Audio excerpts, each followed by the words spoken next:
Hello my dear student. তো আজকে আমরা জানবো কিভাবে বেতন স্লিপ তৈরি করতে হয়। এটা যদি আমরা পারি তাহলে আমরা গার্মেন্টসের যে বেতন স্লিপ বা অন্যান্য প্রতিষ্ঠানের যে বেতন স্লিপগুলো দেওয়া হয় আমরা এই স্টাইলেই স্লিপগুলোকে রেডি করতে পারবো। তাহলে কি থাকে, নর্মালি এরকম স্লিপ তৈরি করার আগে কোম্পানি কর্তৃক নির্দিষ্ট একটা ফরম্যাট, মানে যে কোম্পানি কতগুলা এমপ্লয়ি আছে বা কর্মচারী আছে সকল কিছুর একটা ডাটা থাকে। সেখান থেকে আমরা তথ্য কী করবো, ট্রান্সফার করে স্যালারি স্লিপে নিয়ে যাবো। সেজন্য আমাকে প্রথমত এমপ্লয়ি যে ইন্ডেক্স নাম্বারগুলো থাকে তাদের সিলেক্ট করতে হবে। সেগুলোকে সিলেক্ট করার পর এখান থেকে আমাকে ফর্মুলা মেনুবার হতে ফর্মুলাসে যেতে হবে। দেন এখান থেকে আমরা কি করব, ডিফাইন নেমকে চুজ করব। অথবা এখানে ডিফাইন নেমের এই জায়গায় আমার সাংকেতিক একটা কোড দিয়ে দিচ্ছি। যেমন আমাকে দিতে হবে কি জে, আমি জে দিয়ে দিলাম নর্মালি। জে দেওয়ার পর ওকে দিয়ে দিচ্ছি। তো এটাকে আমি ড্রপ ডাউন হিসেবে রূপান্তরিত করার জন্য একটা ফর্মুলা প্রয়োগ করে রাখলাম। তো অতঃপর আমি যে শিটটাকে রেডি করে রাখছি সেখানে চলে গেলাম। দেন এখানেও ইন্ডেক্স নাম্বার দেওয়া আছে। এখানে আমি কি করবো, ড্রপ ডাউন স্থাপন করবো। সেই জন্য আমাকে মেনু বার হতে ডাটা মেনুতে যেতে হবে। ডাটা মেনুতে এখানে আমাকে দেখতে হবে ডাটা ভ্যালিডেশন কোথায়। ওকে, ডাটা ভ্যালিডেশনে ক্লিক করার পর এখানে আমাকে অ্যালাও এই অপশনটাতে এনি ভ্যালু দেওয়া আছে।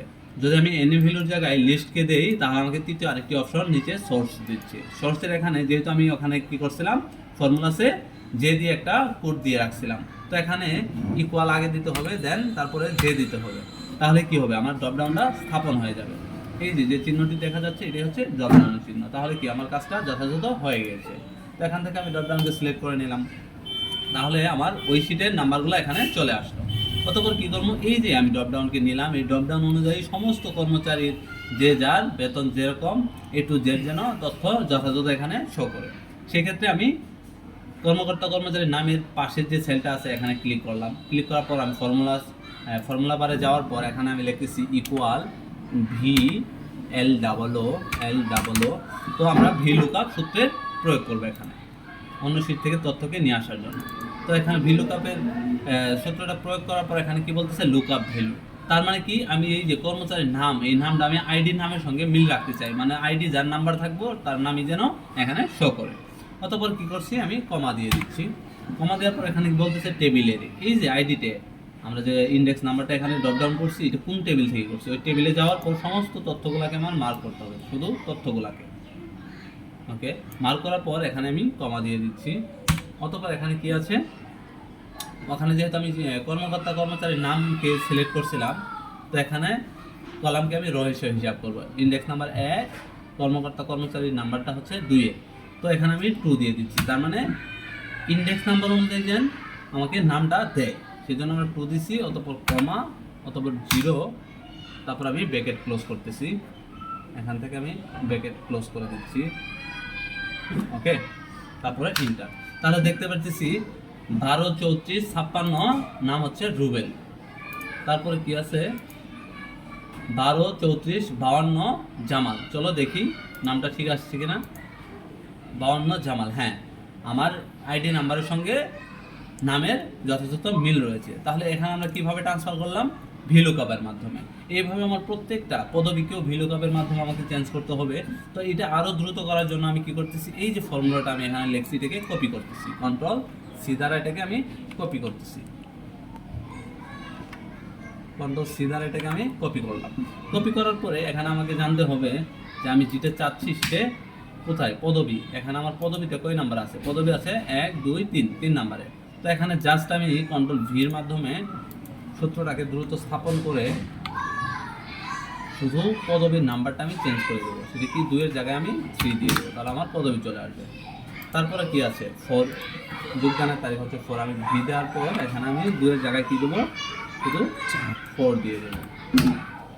তো এখানে যেহেতু নর্মাল মোডে আছে সেই জন্য আমার তারিখটা আসতেছে না। তাহলে আমি কী করবো, এটা হোম মেনুতে যাওয়ার পর জেনারেল মোডকে আমি শর্ট ডেট মোড করে দেবো।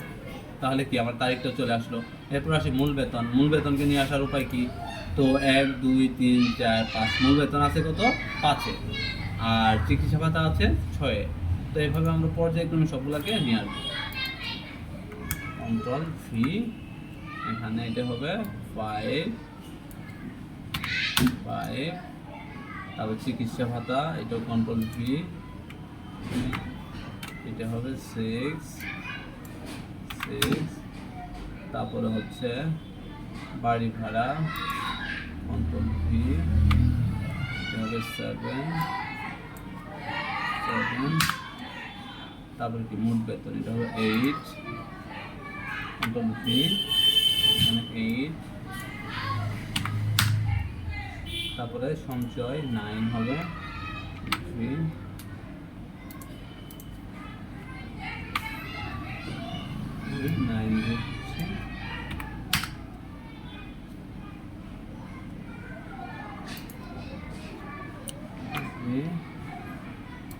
টেন দিয়ে দিচ্ছি,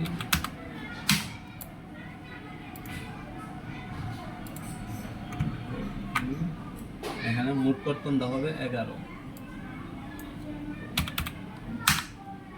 তার প্রকৃত বেতন হচ্ছে 12,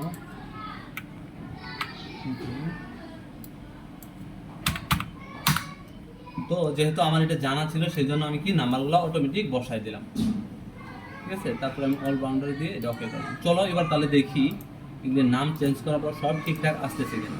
12, 34, 56, নাম হচ্ছে রুবেল, প্রধান শিক্ষক, বেতন সে পাইতেছে কত 31,400। চলো দেখি 31,400 পাইতেছে কিনা রুবেল, হ্যাঁ 31,400।